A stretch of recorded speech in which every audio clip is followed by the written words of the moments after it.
दोनों तरफ की लड़ाई, एक बाहरी लड़ाई और एक अपने अंदर की लड़ाई, दोनों तरफ की लड़ाई की तरफ आपने संकेत किया। और मुझे उम्मीद है कि दलित दस्तक से जुड़े तमाम लोग इस पर अमल करेंगे, अमल करने की कोशिश करेंगे। सुनना चाहता हूँ एक समर्थ सच्ची आवाज़, यदि कहीं हो, अन्यथा इससे पूर्व कि मेरा हर कथन, हर मंथन, हर अभिव्यक्ति शून्य से टकराकर फिर वापस लौट आए, उस अनंत मौन में समा जाना चाहता हूँ जो मृत्यु है। वह बिना कहे मर गया, वह बिना कहे मर गया, यह अधिक गौरवशाली है यह कहे जाने से कि वह मरने से पहले कुछ कहने वाला था जिसे किसी ने सुना नहीं। वो बिना कहे मर गया, ये अधिक गौरवशाली है ये कहे जाने से कि वो मरने से पहले कुछ कह रहा था जिसे किसी ने सुना नहीं। हम अपनी आवाज़ जन जन तक पहुंचाने की कोशिश कर रहे हैं। हम कोशिश कर रहे हैं कि हमारी आवाज़ नक्कार खाने में तूती की तरह ना हो। हम कोशिश कर रहे हैं कि हमारी आवाज़ दूर तलक जाए और उस आवाज़ का असर हो, पुरजोर असर हो।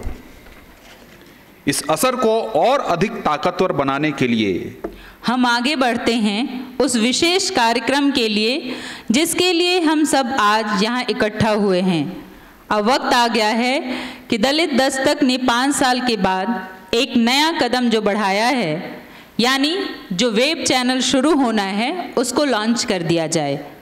मैं अपने सभी अतिथियों से आग्रह करती हूँ कि वो वेब चैनल की लॉन्चिंग के लिए सामने आएँ।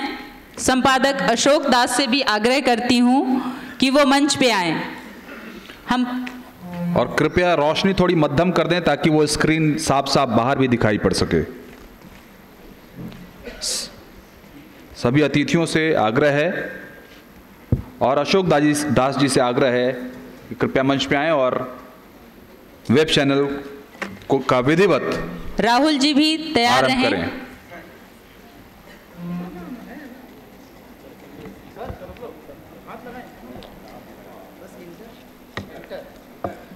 ये रहा दलित दस्तक वेब चैनल।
जज्बे को एक बार फिर सलाम। और सबसे बड़ी खुशी की बात यह है कि दलित दस्तक हमारे समाज देश का जो फांसी पर ढकेल दिया गया है, उस समाज की समस्याओं को, समाज की आकांक्षाओं को, समाज के एस्पिरेशंस को यथासंभव कोशिश के साथ उठाता रहा है। किसी भी आंदोलन को बलशाली बनाने की दिशा में साहित्य का और पत्रकारिता का जितना महत्व है, वो महत्व हमारा ये अनाड़ी समाज जानता नहीं है।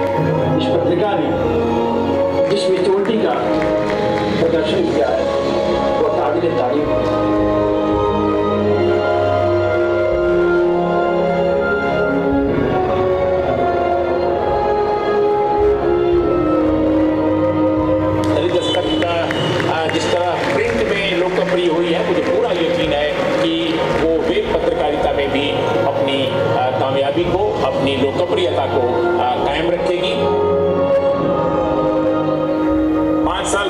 अशोक जब आए थे दलित दस्तक पत्रिका शुरू करने के लिए, तो मुझे ज़रा भी अंदाज़ा नहीं था कि दलित दस्तक वेब चैनल बन जाएगा।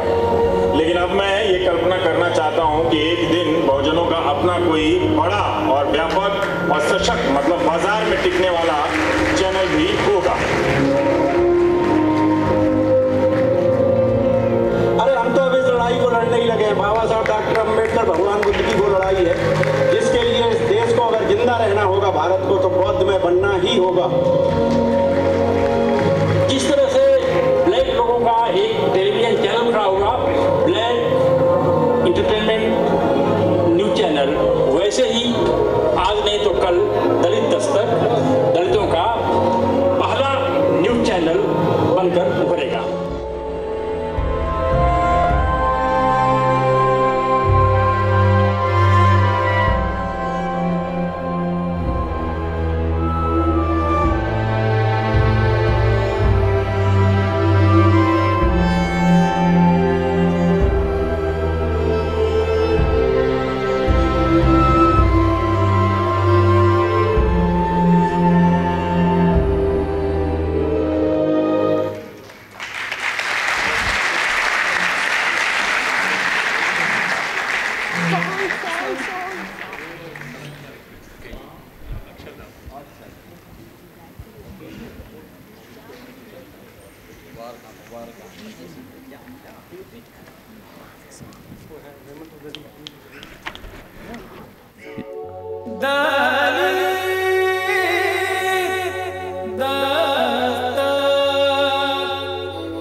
दस्तक है गौतम बुद्ध की, अशोक और चारवाक की। ये दस्तक है रैदास कबीर, चोखा और दादू की, चोखा और दादू की।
सिंहासन की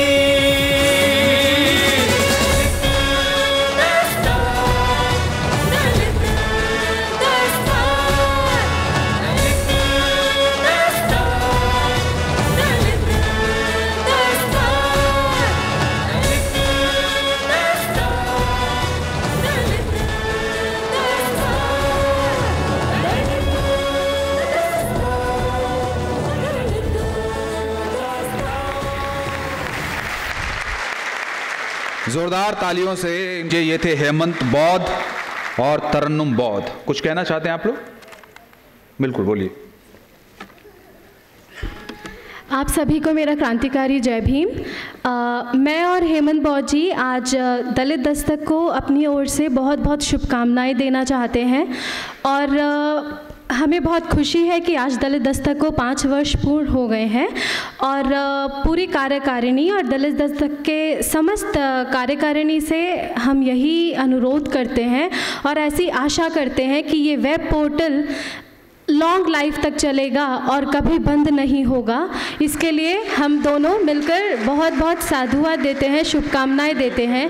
और जो गीत अभी हमने आपके बीच प्रस्तुत किया उसको विवेक सर ने लिखा है, तो एक बार सर के लिए ज़ोरदार तालियां, क्योंकि बहुत ही सुंदर लिखा है, तभी हम उसको इतना अच्छे से गा पाए हैं। तो आप सभी का बहुत बहुत साधुवाद और सभी को हमारा क्रांतिकारी जय भीम। धन्यवाद। शुक्रिया हेमंत बौद्ध, तरन्नुम बौद्ध और विवेक सर, आपका भी। ये वेब चैनल लॉन्च हो चुका है।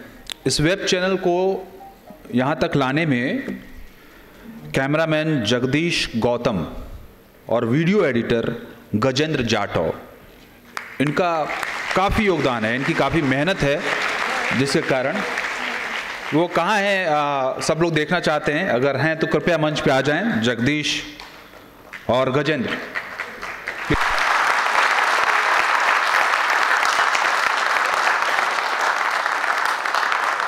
जगदीश गौतम और गजेंद्र जाटव, आपका बहुत बहुत धन्यवाद, शुक्रिया। अब हम दलित दस्तक की कहानी जो बीच में छूट गई थी उसको थोड़ा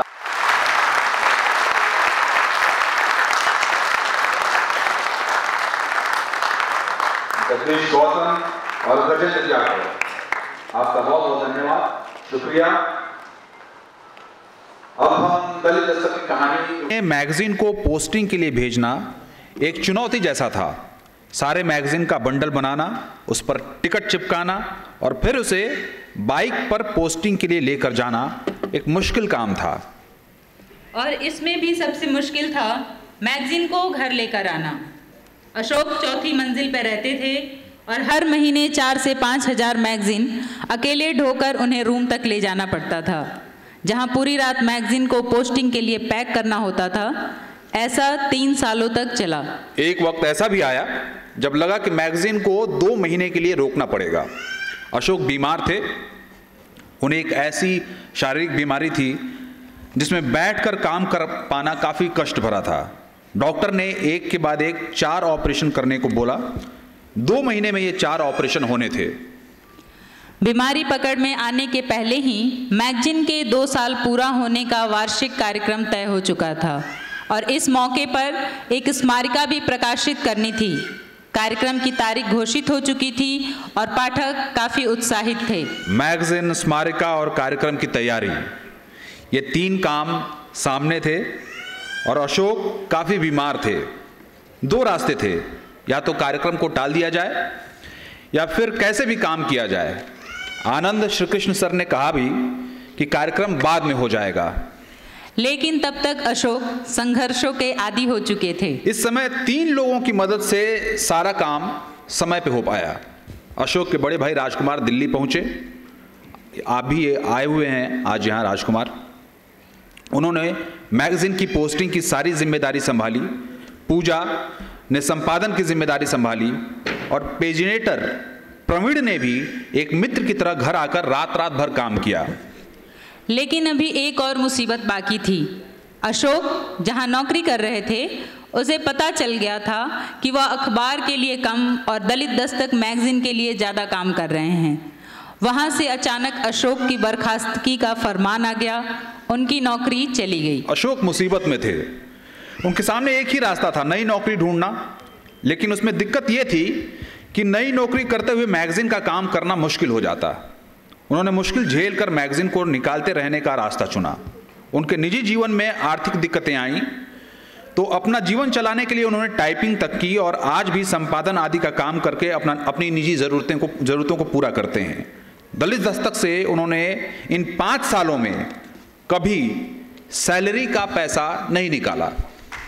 अशोक संघर्ष के आदी हो चुके थे और शांति स्वरूप बौद्ध भी कहते हैं, हम अम्बेडकरवादी हैं, संघर्षों के आदी हैं, सीने ये फौलादी हैं, हम अम्बेडकरवादी हैं।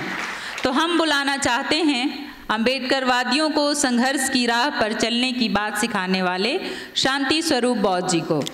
भारत में तथागत बुद्ध के संदेश को लोगों तक पहुंचाने के लिए अहम काम करने वाले सम्यक प्रकाशन के संस्थापक और बौद्ध चिंतक शांति स्वरूप बौद्ध जी।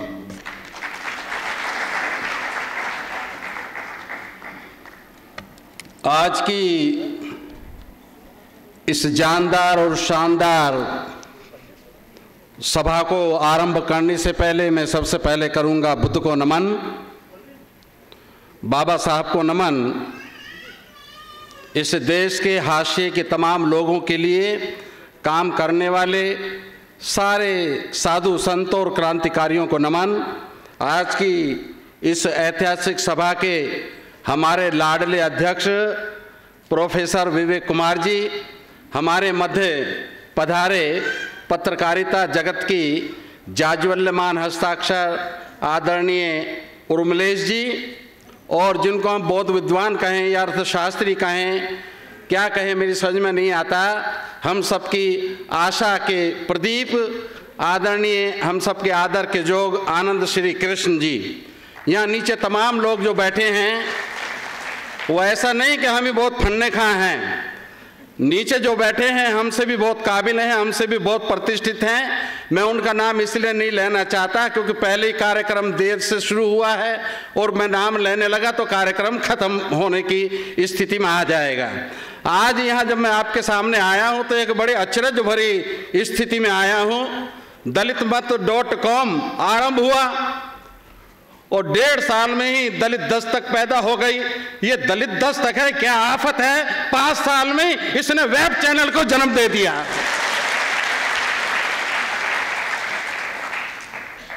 दलित दस्तक, हम जब छोटे थे Anglo Arabic higher secondary school Ajmeri Gate पे तो हमारे पीटी के मास्टर जी दौड़ लगवाते थे और 10 पेड़ थे साहब, 10 पेड़ तक जाते जाते आदमी हाँफ जाता था और जब 10वें पेड़ पे जाके हाथ लगाता था और टीचर पूछता था कितने, तो वो कहता था 10 तक। तो इसका मतलब मैं तो बचपन से ही सुनता आया हूं कि जीत का नाम, विजय का नाम अगर है तो वो दस्तक है, और दलितों की दस्तक अगर कामयाबी दिखाने लगे तो समझो इस देश में अब अपना सिक्का चलने वाला है। हम पिछले दिनों बहुत ठगे गए, बहुत लूटे गए। पिछले दिनों जो नहीं होना चाहिए था वो भी हो गया, मगर हमारे जैसे मायूस लोगों को अगर उत्साह की राह दिखाई, अगर भविष्य को उज्जवल करने की राह दिखाई तो दलित दस्तक ने दिखाई। आज हम यह दलित दस्तक के मंच पर खड़े होकर कह सकते हैं कि साहित्य क्या होता है। हमसे ज्यादा इस देश के जो इलियट क्लास है, जो सवर्ण क्लास है, वो नहीं जानता।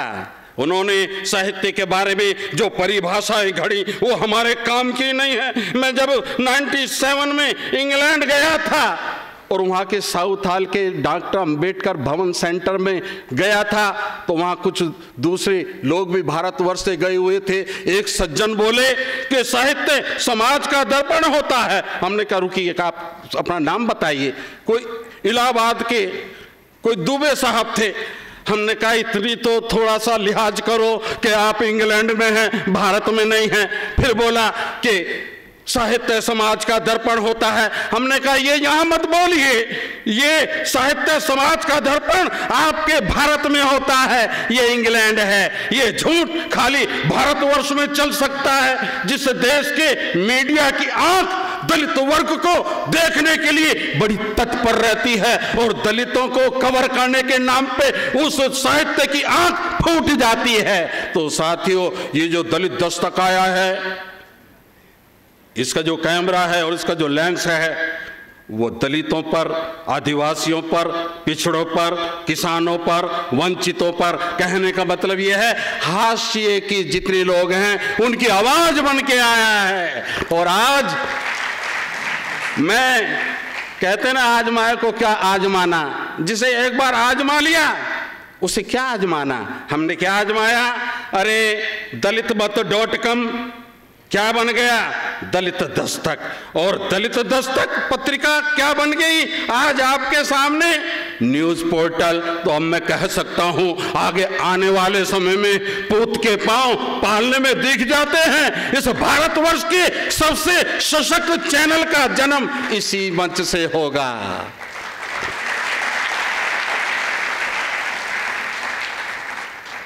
पत्रिकाएं सब्सक्रिप्शन से नहीं चलती। पत्रिकाएं जितना खर्चा झेलती हैं वो सारे के सारे अगर उसके पाठक अपना मूल्य दे भी दें तो नहीं चलती है। यद्यपि हमारे यहाँ एक बीमारी है, किसी के बाद 10 बार आप अखबार भेजो, मुझे बड़ा पुराना मर्ज है समाचार पत्रों से जुड़े रहने का। मैं कह सकता हूं कि आप किसी के पास 10 पत्रिकाएं भेजो, जिसके पास आपने पत्रिकाएं भेजी आपने सोचा था कि कुछ मेंबर बनेगा, कोई मेंबर बनाएगा, और वो जिसके घर में पत्रिका जा रही है वो क्या सोचता है? अरे तू इतना महान हो गया कि बगैर बुलाए तेरे घर में पत्रिकाएं आ रही हैं। उसको एक दिन भी ख्वाब में भी ये ख्याल नहीं आया। ये पत्रिकाएं पैसे से निकलती है। ये पत्रिकाएं पूरा समय चाहती हैं, पूरा परिश्रम चाहती हैं, पूरा टैलेंट, पूरा सामर्थ्य चाहती हैं। इस मंच पर जितने भी लोग बैठे हैं साथियों, याद रखो, अगर पत्रिका का अंत होता है तो वो पत्रिका का अंत नहीं हुआ, वो उसके पाठकों की जिम्मेदारी परास्त हो गई। वो इस बात का प्रमाण है। और कोई पत्रिका अगर चलती है तो इसका मतलब भी ये है कि उसके पाठक वर्ग जागरूक हैं और उसका जो संपादक, उस मंडल का जो परामर्शदात्री समिति है वो बहुत समर्थ है। मैं आपको बता दूं, जब अशोक दास दिल्ली में आए थे और मेरे पास जब उनका टेलीफोन आया था और मुझे पता नहीं था ये कौन बच्चा है, मगर जब उसने कहा कि अंकल जी हम एक पत्रिका निकालने जा रहे हैं, मैंने कहा बेटे बड़ी अच्छी खबर बताई। मुझे ऐसा लगा कि जैसे मेरे बदन में खून बढ़ गया। कारण यह है कि मैं बेशक बूढ़ा हो गया मगर सपने देखने की आंख अभी बहुत जवान है। वो जब वो किसी पत्रिका को निकलता देखती है, उसके प्रारंभ का समाचार पाती है तो दिल को बड़ी तसल्ली होती है। और जब किसी पता चलता है कि किसी पत्रिका ने दम तोड़ दिया तो मेरे यहाँ मातम पसर जाता है। कारण क्या है?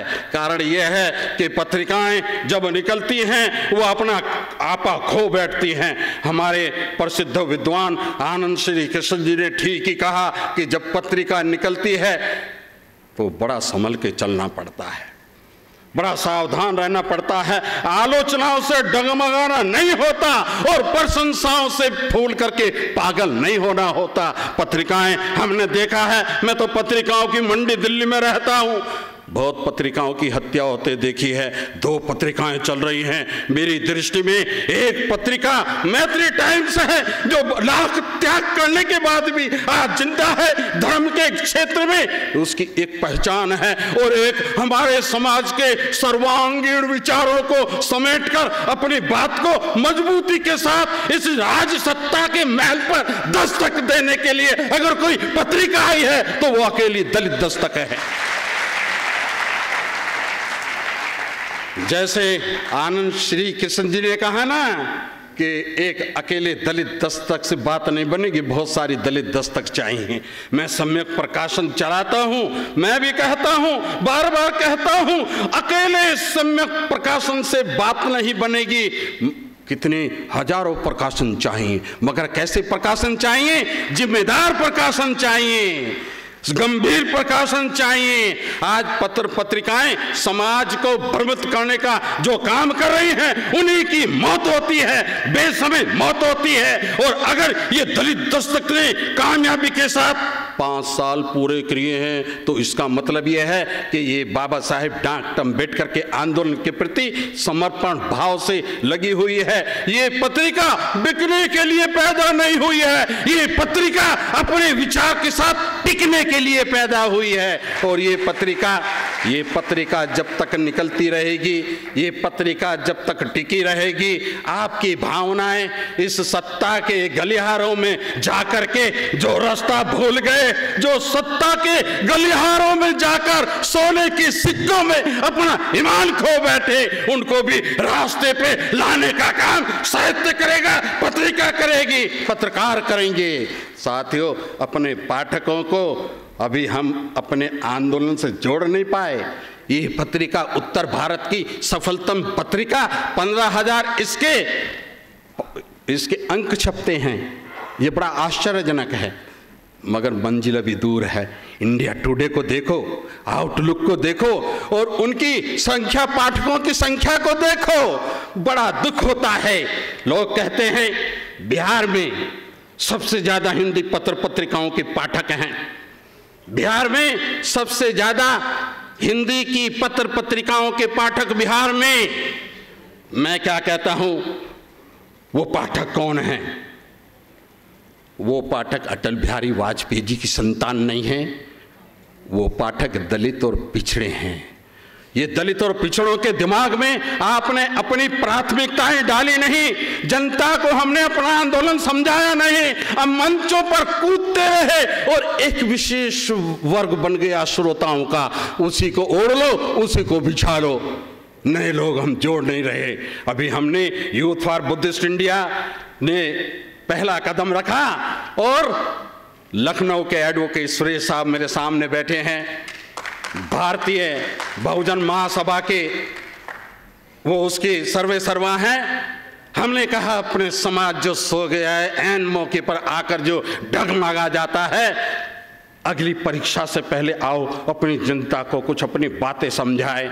मुझे इस बात की बहुत खुशी है कि इसमें एडवोकेट सुरेश राव जी का त्याग है।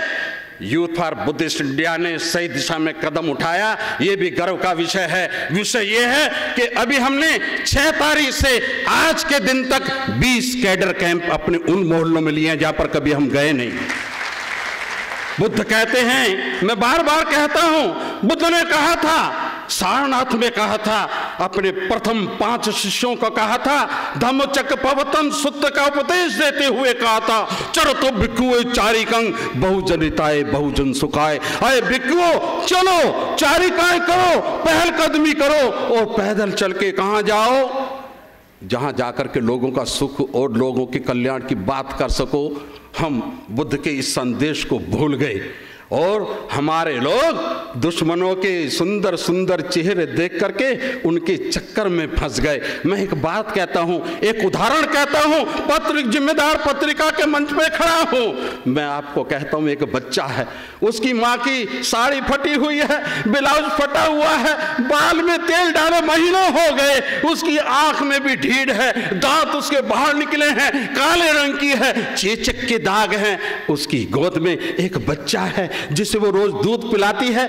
क्या हम उस बच्चे को उससे छीन करके किसी फिल्म एक्टर की गोद में देंगे तो क्या वो वहां सुखी रहेगा? नहीं, उसको लात मार के अपनी मां की गोद में आकर के सुख मानेगा।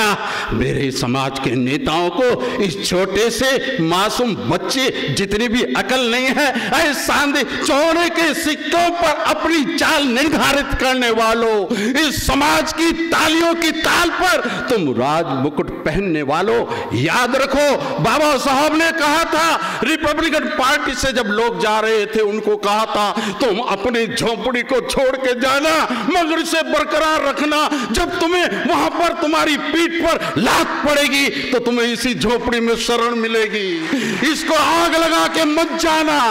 तो साथियों, कुछ कहने की जरूरत नहीं, नाम लेने की जरूरत नहीं। ये जो 17 लेके आया खतरा और ये जो 19 जो एक आस बंधाएगा, इसमें ताली बजाने से काम नहीं चलेगा। अपने भाइयों के, रिश्तेदारों के, गांव वालों के घर जाना, अपनी प्राथमिकता समझाना और दलित दस्तक के माध्यम से उन चीजों को छपवाना। देखते हैं कैसे नहीं भारतवर्ष की तस्वीर बदलती। अरे तस्वीर बदलने वाले चाहिए। हम इस मंच से प्रणाम करते हैं उन नीग्रो लीडर्स को, निगरो समझते हैं ना, अमेरिका के काले लोग कभी गुलाम थे अफ्रीका से, उनके हाथ पैर में हथकड़ियाँ डाल डाल के उनको बांध करके सामान की तरह ले गए थे। एक वक्त आया कुछ समझदार वाइट लोगों की मेहरबानी से उनकी गुलामियों की जंजीरें टूटी और उन्हें जीवन में खोया ही खोया है। समाज को आगे बढ़ाने में ये समझते हैं कि हमें कुछ मिल रहा है, इसलिए भाषण तो भैया ऐसा है हम सुबह तक भी दे सकते हैं। भाषण में कोई लागत लगती नहीं। भाषण आज देने, बाबा साहब के जमाने में किसी की जबान नहीं खुलती थी, बाबा साहब के अलावा कोई बोलने वाला नहीं था। आज की समस्या ये हो गई है कि बोलने वाले पैदा हो गए हैं। बाबा साहब के जमाने में कोई संस्था नहीं थी, आज क्या हाल हो गया। ये कारपेट उठा के देखो 5500 संस्थाएं मिलेंगी, मगर काम इल्ले कुछ नहीं। तो इसलिए दलित दस्तक एक उदाहरण है अपनी जिम्मेदारी को महसूस करने का। जब मैं पहले कार्यक्रम में आया था, मैं तो दिल्ली वाला हूँ, दिल्ली से आया था। भाई अशोक दास जी बिहार के हैं, कुछ लोग बिहार के आए थे, कुछ लोग हरियाणा के भी थे। ये पहले साल की बात है और सफलता 5वें साल की ये है कि आज इस मावलंकर ऑडिटोरियम में सारा भारत मौजूद है। ये आपकी सफलता है। और सर विवेक जी, प्रोफेसर विवेक साहब, ये जो आपने स्थान चुना, 2 बात कहूंगा, बात खत्म, ज्यादा आपका दिमाग नहीं खाऊंगा। ये स्थान चुना क्यों महत्वपूर्ण है? बाबा साहब जब 1942 में वायसराय के एग्जीक्यूटिव के मेंबर बने, यानी कि लेबर मेंबर बने, मंत्री बने और दिल्ली में आए, तो पहली रात उन्होंने इस वीपी हाउस में गुजारी थी। यही परिसर है, आज वहां पर अपार्टमेंट बन गया।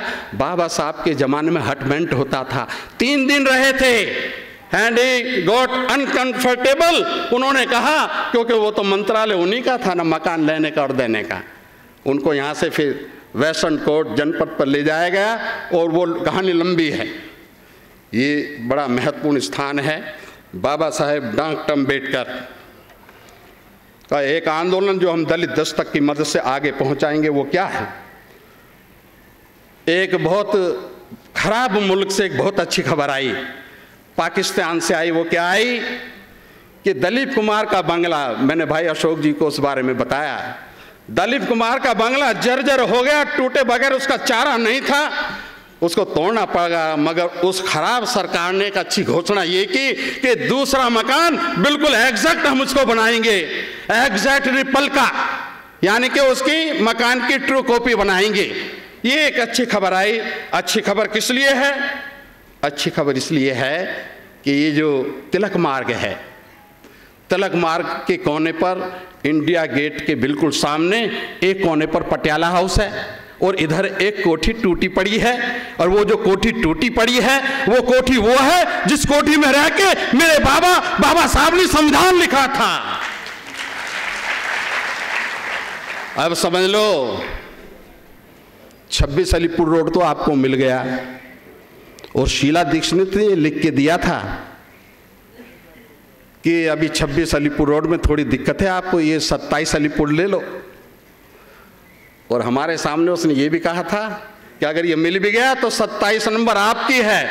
तो साथियों, अगर आप अम्बेडकरवादी हो, वाकई संघर्षों के आदी हो, अब 27 अलीपुर रोड लेंगे और बाबा साहब ने जिस 1 नंबर 1 हार्डिंग एवेन्यू 1 तिलक मार्ग पर रह करके संविधान लिखा था, हिंदू कोड बिल की लड़ाई लड़ी थी और इस देश के सबसे मजबूत आदमी नेहरू के मंत्रिमंडल से त्यागपत्र दिया था, उस कोठी को जो तोड़कर इसलिए डाल दी कि कहीं ये अम्बेडकरवादी इस पर अपना दावा न ठोक दे। अब हम उस कोठी के लिए भी संघर्ष करेंगे।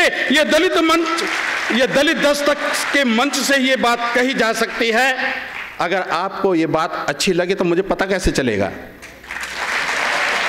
वाह जी वाह, ये दलित दस्तक के इतिहास में एक नया आयाम जुड़ेगा।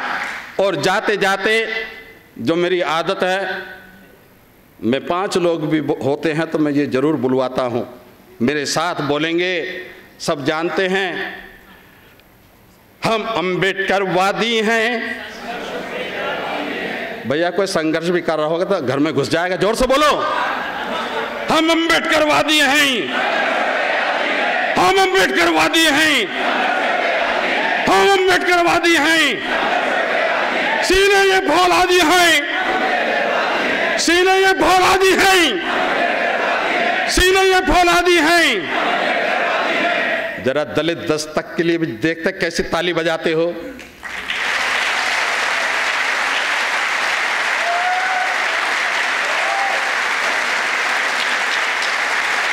बस भैया बस, ये बुढ़ा खुश हुआ और अपनी सीट पे वापस। धन्यवाद।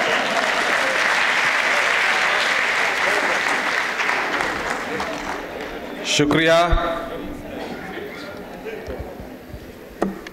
शांति स्वरूप बौद्ध जी, आपका बहुत बहुत शुक्रिया।